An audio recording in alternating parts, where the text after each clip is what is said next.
一直以来，中东地区都素有世界火药桶之称，而简单来说，该地区的局势主要由4个主要的内部国家以及2个外部干预势力决定。可以说，光是这些势力交杂在一起，就足够令中东大乱。而所有争论的核心，无非就是利益。无论是中东重要的战略地理位置，还是令人眼红的石油资源，都是争夺的焦点。值得指出的是，在这样的一场战争中，各国间兴起了一种新玩法，也即通过代理人来间接参与战争。像美国通过军事援助支持以色列同阿拉伯国家开战，就是代理人战争的一种典型形式。但是最新发生的一轮轰炸事件，似乎将彻底改变这一战争形式。日前，美国在伊核协议谈判的关键时刻，向伊朗发出了致命的袭击警告。据美国《纽约时报》报道称，美国对伊拉克和叙利亚进行了袭击行动，而这一袭击的对象刚好是伊朗支持的民兵组织。显然，这是美军故意在用军事行动警告伊朗。分析人士认为，这次行动除了有在伊核协议的关键时刻警告伊朗的用意外，还向外界释放了一个重要的信号，也即伊朗甚至各方势力都不能再躲在代理人军队背后袭击美国。当然，感同美国叫板硬刚的伊朗也并非是个善茬，在伊朗支持的民兵组织遇袭后，在叙利亚最大油田附近的美军基地也遭到了大量的火箭弹袭击。据粗略估计，至少有8枚火箭弹落在了美军基地上。尽管此次背后袭击人的身份并不明朗，但是可以大致猜测，这次袭击事件刚好发生在美军警告伊朗之后，所以这很有可能是伊朗的报复举动。与此同时，俄罗斯也做出了一项重大的军事部署行动。据悉，俄罗斯空军已经将2架米格31高速拦截机部署到了位于叙利亚的军事基地，另外还对相关的军事设施加以升级。基于以上3方的这一举动，分析人士认为，现如今的中东局势已经开始白热化了。俄美已经把一切问题的矛头都明确地指向对方，并似乎对代理人不再感兴趣，甚至于伊朗也被警告不准再躲在代理人背后。可见，短短的时间内，中东局势或已经开始大变天了。而一旦各方矛头明确，大家不再躲躲藏藏之后，正面的军事冲突风险将会大大增加。这似乎与美国的中东战略转移政策相悖。如果美国再度因此陷入中东战争泥潭，那么无异于是将拜登称霸世界的军事野心推向了悬崖。很长一段时间以来，以美国为首的北约在黑海挑衅俄罗斯并不是一个稀奇事儿，但是为何这次英国挑衅却受到了俄罗斯如此大的反应呢？我们知道，尽管北约挑衅不假，但是此前他们的挑衅都会选择在一个安全范围之内，没有选择越过那条红线。但是这次英国军舰却公然的越过俄罗斯边界，这无疑是踩上了普京的底线。而且针对此事件，英国方面透露出来的机密文件证实了英国此次挑衅举动是故意为之，是英国蓄意挺乌克兰挑衅俄罗斯的举动。试问，作为战斗民族的俄罗斯，在听到这样赤裸裸的挑衅之后，会选择善罢甘休吗？除了英国的挑衅切切实实踩上红线外，普京之所以会反应强烈，也是想起到一个杀鸡儆猴的作用。如果说以往是出于对美国军事实力的忌惮，没有选择对挑衅穷追不舍的话，那么这次只有英国一国前来挑衅，无疑是给俄罗斯提供了一个很好的反击机会。于是乎就出现了之后的一幕幕，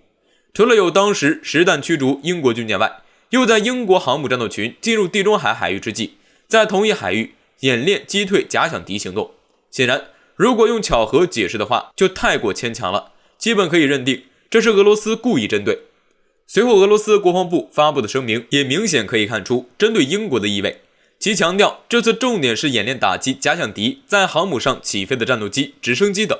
而英国航母战斗群恰巧是在10架 F-35B 战斗机的伴飞下进行航行活动，可见俄罗斯这是锁定了英国航母战斗群。从这里我们能明显看出，英国的越界挑衅后果很严重，其之后或许还将遭受来自俄罗斯的敌对行动。那么在这样的情况之下，英国能指望美国会从俄罗斯的利刃下保护他们吗？显然可能性很小。我们都知道，美国和其盟友之间的关系是一种极不平等的利益关系，美国只是将盟友当作实现美国优先的棋子罢了。在美国与中俄关系日益紧张的当下，美国断然是不会冒这个险的。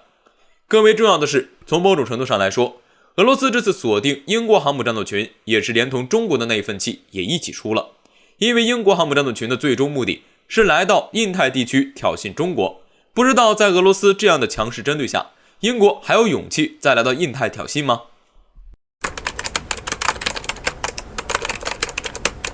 事实证明，澳大利亚似乎反华上瘾，在遭到中国多方位反制后，澳大利亚仍然跳得很高。中国越不理会，它就越像是一个怨妇一样没完没了。难道是还没有打痛？除了经济外交挑衅外，澳大利亚甚至还想对中国军事挑衅，会有什么下场？近日，澳大利亚《每日电讯报》报道称，澳国防部考虑重新整编特种部队，并强化和安全机构合作，并将总司令职权移交防长或总理，整合实力反制中国。如果将军事实权交给澳大利亚防长和总理，可能真的会出大事儿。新任的澳大利亚防长彼得·达顿曾多次炒作与中国战争的话题，声称国家已经处于战争状态，澳大利亚已经卷入与中国的灰色地带战争，比如网络攻击。他又称需要为即将到来的战争做好准备。当时他就遭到澳大利亚舆论的指责，认为他推动自己右翼强硬立场，捞取政治利益，不惜挑起国内恐慌情绪，以及与世界大国的敌对情绪。很显然，澳防长是一个好战分子，而澳总理莫里森更是激进，不仅喊出要军事手段介入台海，对华开战，甚至成为澳新保守势力的主要基调。在这之前，澳安全情报组织总监伯吉斯就曾表示，某些国家企图影响澳议员、媒体人员、大学生、商业领袖，以窃取国际机密。澳军未来将配合澳秘密情报局对付灰色地带混合战争。澳媒普遍认为这个某些国家就是中国，但事实上我们根本没兴趣。换成美国更贴切，澳大利亚都被美国渗透成筛子了。分析称，澳大利亚的好战确实是与生俱来的。自一战以来，澳大利亚几乎参加了世界上每一场重要的战争。奇葩的是，他们对外战争一向很积极，但对于保卫本土又没有过实质性作用。虽然澳大利亚称霸南半球，但其常规军只有6万左右，平常参与战争也是跟着联军一起混。要真的应对本土战争，估计够呛。合作共赢的路不走，非要选择对抗。对此，澳大利亚政论杂志《独立澳大利亚》曾刊文警告，澳大利亚与美国的联盟正将我们引向和中国对抗的战争之路。澳政客越来越多，讨论对华战争言论，本应让澳大利亚人感到毛骨悚然，但几乎没人知道和中国发生战争有多可怕。中国虽不好战，但也不怕战。朋友来了有好酒，敌人来了有猎枪。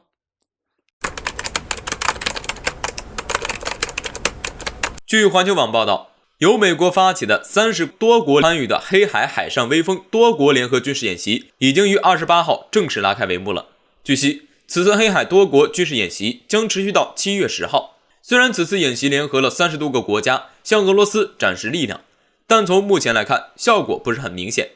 此次演习被美国等称之为史上规模最大的海上威风。从规模上和参演国家来看，确实是声势浩大，多达32个国家的军队共据黑海，意图围堵俄罗斯，却被外界讥讽只是徒有其表。尽管此次海上威风被美军操作的气势恢宏，但是实际上主力参演部队都是来自乌克兰的，其他国家只是派遣了少量的舰船和人员参与到其中，美军更是只派遣罗斯号导弹驱逐舰参与。从中可以看出，除了乌克兰以外，其他国家也只是以走个过场的态度参与其中的。就连美国也打着小算盘，意图将其他国家军队推向前台去测试俄罗斯的反应。就在俄罗斯被多国围堵的时刻，中国作为俄罗斯的战略伙伴，在关键时刻力挺了俄罗斯一把，让普京不再孤军奋战。中国和俄罗斯发表联合声明，正式宣布将延长中俄睦邻友好合作条约。这对目前被多国围堵的俄罗斯而言是一个巨大的利好。中俄虽然没有缔结正式的军事联盟，但是根据条约规定，中俄双方任何一方遇到了威胁、破坏和平和安全利益，或是针对双方的侵略威胁情况时，双方将立即为消除威胁进行接触和协商。这项协议表明，中俄在国家战略安全方面已经近乎于盟友的存在了。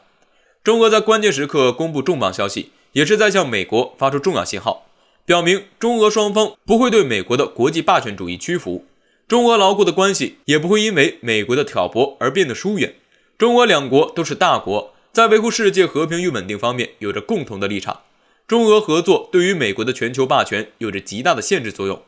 从此次演习可以看出，西方各国在此次海上威风联合军事演习中的态度是极其敷衍的，各个国家之间也是面和心不和。在演习还没开始之前，韩国和突尼斯都宣布了不参加此次多国军演，而之前紧跟美国的乌克兰也突然在美国的反华联盟里当了缩头乌龟，撤销了之前的联合对华声明。